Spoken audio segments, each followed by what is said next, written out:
नमस्कार, मैं consultant gynaecologist doctor प्रीति। आज हम बात करेंगे ओवेरियन सिस्ट के बारे में। क्या क्या कारण होते हैं, क्या सिम्टम्स होते हैं इनके, कैसे इनको डायग्नोज किया जा सकता है, कैसे प्रिवेंशन किया जा सकता है और क्या इनका ट्रीटमेंट होता है। इन्हीं सब के बारे में डिटेल में आज हम डिस्कशन करेंगे। तो ओवरीज या अंडादानी रिप्रोडक्टिव सिस्टम के पार्ट होते हैं। यह यूट्रस के दोनों ओर जनरली 2 ओवरीज फीमेल बॉडी के अंदर स्थित रहती है, तौलपेट में या लोअर एब्डोमेन के अंदर। इनका जो मेन काम होता है वह होता है अंडा बनाना और बॉडी के अंदर हॉर्मोन्स प्रोड्यूस करना, जो कि फीमेल बॉडी के अंदर पूरा जो मेंस्ट्रुअल साइकिल है, रिप्रोडक्शन है, उनके ऊपर निर्भर करता है। तो ओवरीज के अंदर कई बार सरफेस के ऊपर या फिर अंदर की तरफ कुछ ऐसे पॉकेट्स बन जाते हैं, कुछ सैक बन जाते हैं जिनके अंदर फ्लूइड भरा हुआ रहता है। तो ये जो पॉकेट्स हैं जो कि फ्लूइड से भरी हुई होती हैं, इन्हें ही सिस्ट कहा जाता है। हालांकि कुछ सिस्ट तो इतनी कॉमन होती हैं हर एक महिला के अंदर, in fact most of the females के अंदर लाइफ में कभी ना कभी एक बार तो यह सिस्ट बनती ही है, पर यह सिम्टमलेस होती है, पेनलेस होती है, कोई लक्षण नहीं होते, कोई इनसे दर्द नहीं होता और यह अपने आप बनती हैं और अपने आप चली जाती हैं। तो आज हम बात करेंगे क्या क्या रिस्क फैक्टर्स होते हैं ओवेरियन सिस्ट होने के। सबसे पहला जो रिस्क फैक्टर है वह होता है हार्मोनल इम्बैलेंस। कई बार बॉडी के अंदर हॉर्मोन्स का इम्बैलेंस हो जाता है, जिसके के कारण यह जो ओवेरियन सिस्ट है यह डेवलप हो जाती हैं। दूसरा कारण हो सकता है प्रेगनेंसी। प्रेगनेंसी में भी एक तरह की सिस्ट होती है, कॉर्पस ल्यूटियल सिस्ट हम उसको कहते हैं। यह प्रेगनेंसी के अंदर देखी जाती है। तो इसके अंदर भी क्योंकि हार्मोन्स थोड़े से डिरेंज होते हैं तो सिस्ट जो है बन जाती है। तीसरा कारण होता है कई बार जब इनफर्टिलिटी पेशेंट्स होते हैं उनके अंदर ओव्यूलेशन इंडक्शन ड्रग्स, यानी कि अंडा निकलने, अंडा बनने वाली जो ड्रग्स होती हैं, दवाइयां होती हैं, वह दी जाती हैं। तो उनकी वजह से भी कई बार ओवेरियन सिस्ट भी डेवलप हो जाता है। इसके अलावा एंडोमेट्रियोसिस। एंडोमेट्रियोसिस क्या होता है?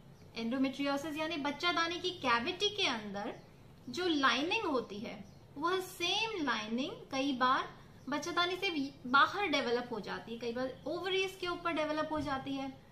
तो जो ओवरीज के ऊपर रहती है तो हर एक मेंस्ट्रुअल साइकिल के अंदर जब भी ब्लीडिंग होती है तो ओवरीज के वहां पर भी ब्लीडिंग होती है, क्योंकि टिश्यू तो सेम है। तो कई बार यह जो है कलेक्ट होकर एक कैविटी, एक सैक का रूप ले लेती है और बना लेती है सिस्ट, जिसको कि एंडोमेट्रियोमा या चॉकलेट सिस्ट भी कहा जाता है।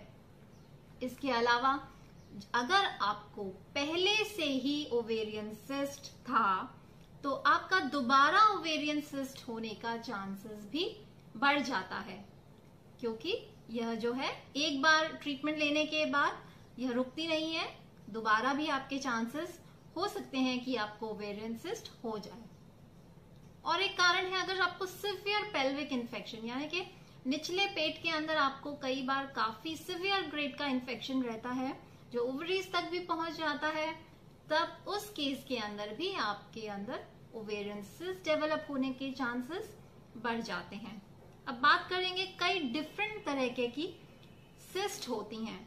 ओवेरियन सिस्ट कई प्रकार की होती हैं। तो जनरली ये हमको जब सोनोग्राफी करवाते हैं उसकी जो रिपोर्ट आती है उसके अंदर हमको यह चीज डायग्नोज होती है कि कौन सी सिस्ट है आपकी बॉडी के अंदर। तो सबसे पहले बात करें फॉलिकुलर सिस्ट। फॉलिकुलर सिस्ट क्या होती है?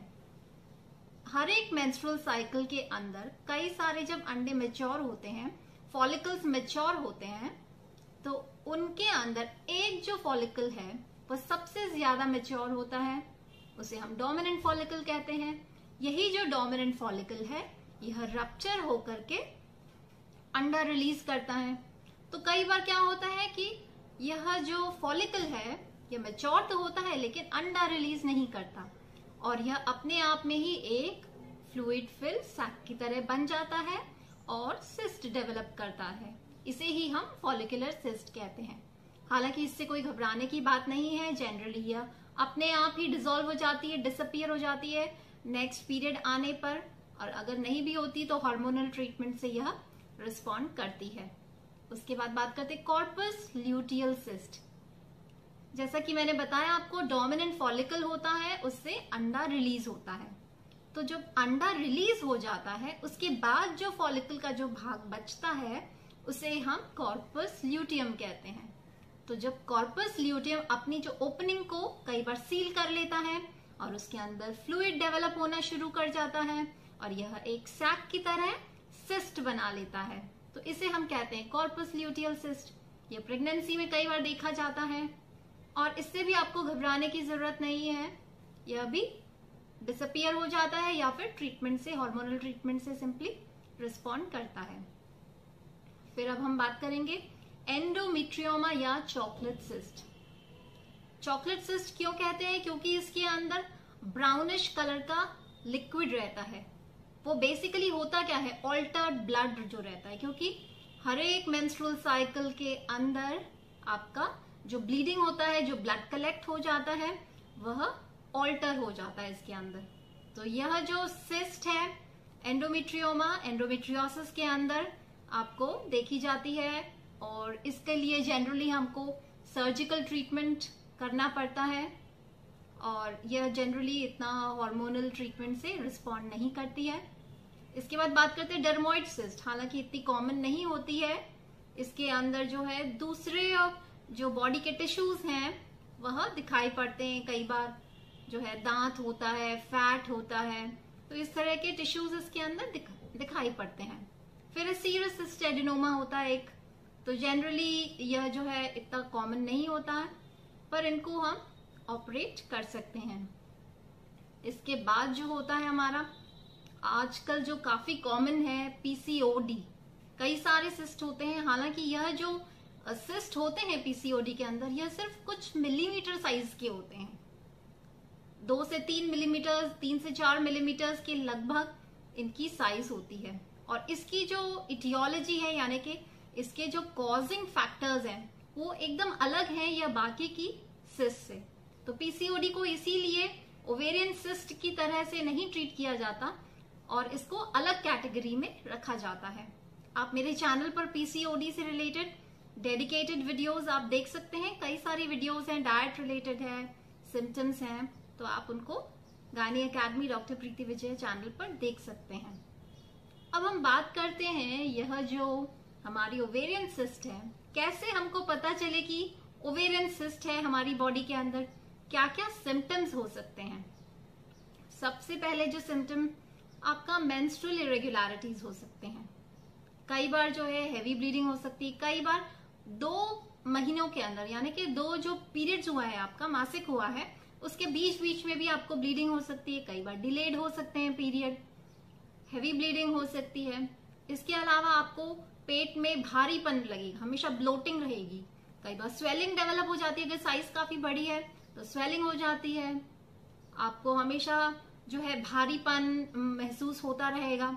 उसके अलावा नौजिया हो सकता है, जी मिचलाना, जी घबराना, उल्टी जैसा महसूस होना, हमेशा निचले पेट के अंदर थोड़ा थोड़ा डिस्कम्फर्ट, पेन सा बना हुआ रहना, थाइस के अंदर आपको पेन रहना, जो है लोअर एब्डोमेन और थाइस जो है वहां पर आपको डिस्कम्फर्ट या पेन हमेशा फील होता है। कई बार आपको सिवियर सिम्टम्स भी हो सकते हैं, बहुत शार्प आपको सिवियर अनबियरेबल आपको लोअर एब्डोमेन के अंदर पेल्विक पेन रहता है। तो यह सब जो फीचर्स हैं यह इमरजेंसी के हैं, जैसे कि फीवर है, सिवियर पेन है, आपको डिजीनेस हो गया है, फेंट हो गए हैं आप, या फिर आपकी जो ब्रीदिंग रेट है वो काफी अधिक बढ़ गई है। तो यह जो 3-4 सिम्टम्स हैं यह एकदम इमरजेंसी इंडिकेट करते हैं और इसके लिए हमको इमरजेंसी में ऑपरेशन भी करना पड़ता है। और यह जो सिम्टम्स हैं यह जनरली होते हैं कॉम्प्लिकेशंस, सिस्ट से रिलेटेड जो भी कॉम्प्लिकेशंस हैं उनकी वजह से यह होते हैं। तो अब हम बात करेंगे कि क्या इनको डायग्नोसिस कैसे किया जाता है, क्योंकि आप जब अपने डॉक्टर के पास जाएंगी आप उनको अपनी हिस्ट्री बताएंगी, आपको मेंस्ट्रुअल सिम्टम्स में जो भी चेंजेस आए हैं वो आप बताएंगी, उसके बाद पेल्विक एग्जामिनेशन, जब पीवी एग्जामिन करते हैं उसके अंदर भी सिस्ट जो है फील हो जाती है। अल्ट्रासोनोग्राफी आपकी करवाई जाती है। इसके अलावा MRI या CT स्कैन भी कराया जाता है। CA-125 हार्मोन्स जो होता है वह आपका टेस्ट कराया जाता है। CA-125 एंडोमेट्रियोसिस में बढ़ा हुआ रहता है, आपका ओवेरियन कैंसर के अंदर भी यह बढ़ा हुआ रहता है। इसके अलावा प्रेगनेंसी टेस्ट भी कराया जाता है, जैसे कि कॉर्पस ल्यूटियल सिस्ट है तो उसके लिए प्रेगनेंसी टेस्ट भी आपका कराया जाता है। अब बात करते हैं क्या क्या कॉम्प्लिकेशंस हो सकते हैं इससे, ओवेरियन सिस्ट के क्या कॉम्प्लिकेशंस हो सकते हैं।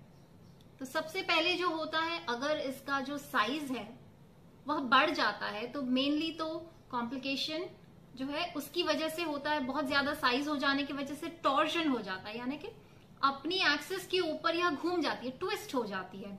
तो उससे क्या होगा, जो ब्लड सप्लाई जो वेसल्स करती हैं वह भी मुड़ जाएंगी, ट्विस्ट हो जाएंगी, तो ओवरी के अंदर जो ब्लड सप्लाई है वह रुक जाएगी।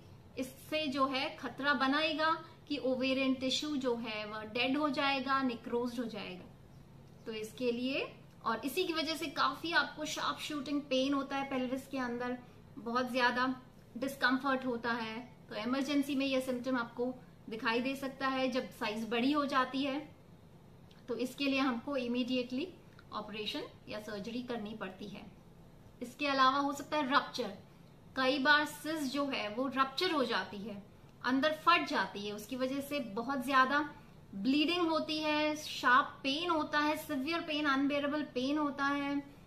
और अगर आप इसको अनदेखी कर देंगे, इसको ऊपर ज्यादा ध्यान नहीं देंगे, डॉक्टर के पास नहीं जाएंगे, बहुत ज्यादा इन्फेक्शन के चांसेस रहते हैं।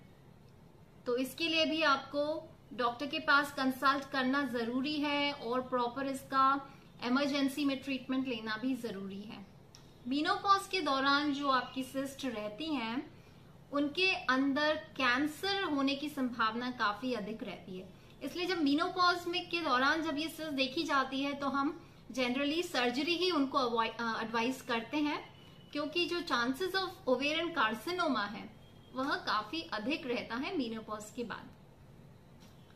तो अब हम बात करते हैं इसके लिए ट्रीटमेंट क्या होता है, क्या इनका इलाज होता है ओवेरियन सिस्ट का।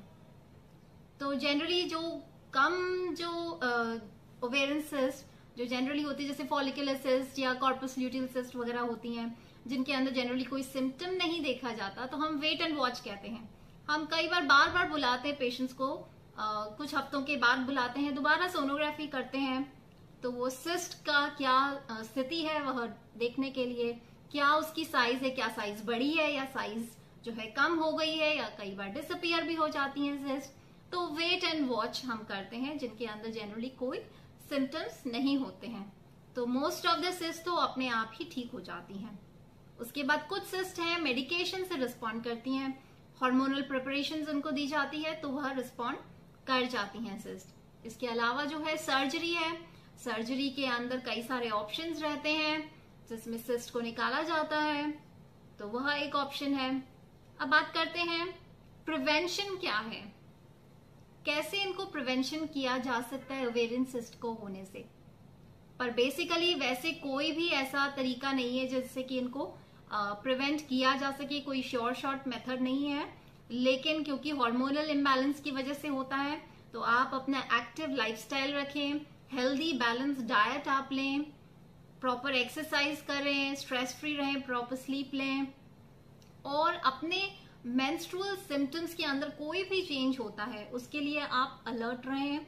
आप रेगुलर फ्रीक्वेंट इंटरवल्स के पास जो है अपने गायनेकोलॉजिस्ट के पास जाकर अपना प्रॉपर चेकअप भी कराती रहें, और कभी भी अगर कोई अनयूजुअल सिम्टम आपको अपनी साइकिल में दिखता है तो आप उसे जरूर अपने डॉक्टर के साथ डिस्कस करें। तो आशा करती हूँ ओवेरियन सिस्ट से रिलेटेड यह वीडियो आपको पसंद आई होगी।